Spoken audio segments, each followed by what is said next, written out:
The crowds gathered in St. Peter's Square. Thousands upon thousands of the faithful waited in hushed anticipation for the pontiff to emerge on the balcony and raise his hands in benediction. The fasting and the prayers were over. The feast of San Gennaro would be ushered in with the pealing of the twilight angelus echoing throughout the Vatican, and the bells would be heard throughout all Rome, heralding merriment and good feeling. The blessing of Pope Francesco I would be the signal to begin. There would be dancing in the streets, and torches and candlelight and music and wine. In the Piazza Navona, the Trevi, even sections of the Palatine, long tables were heaped with pasta and fruit and all manner of home-produced pastries. For had not this pontiff, the beloved Francesco, given the lesson? Open your hearts and your cupboards to your neighbor, and his to you. Let all men high and low understand that we are one family. In these times of hardship and chaos and high prices, what better way to overcome but to enter into the Spirit of the Lord and truly show love for thy neighbor? For a few days let rancors subside and divisions be healed. Let the word go forth that all men are brothers, all women sisters, and all together brothers and sisters and very much each other's keepers. For but a few days let charity and grace and concern rule the hearts of everyone, sharing the sweet and the sad, for there is no evil that can withstand the force of good. Embrace, raise the wine, show laughter and tears, and accept one another in expressions of love. Let the world see there is no shame in the exaltation of the Spirit.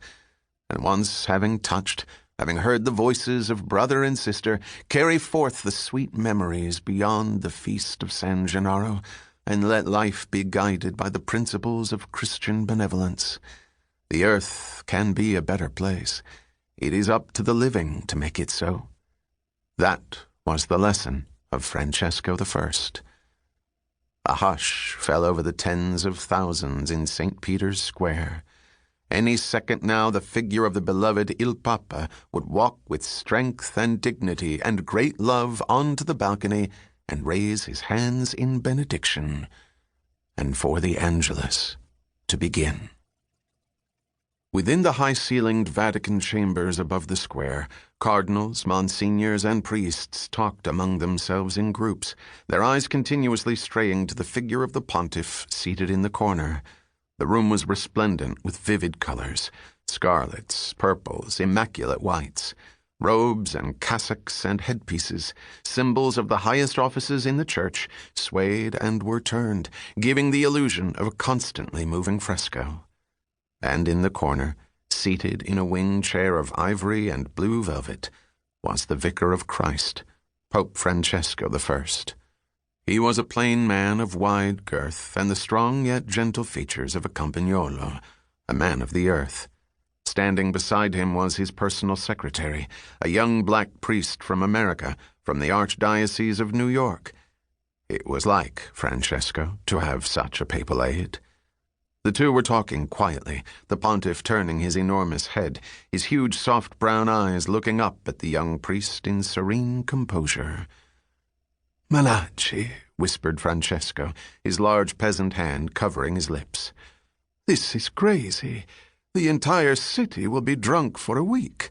Everyone will be making love in the streets. Are you sure we have it right?" "I double-checked."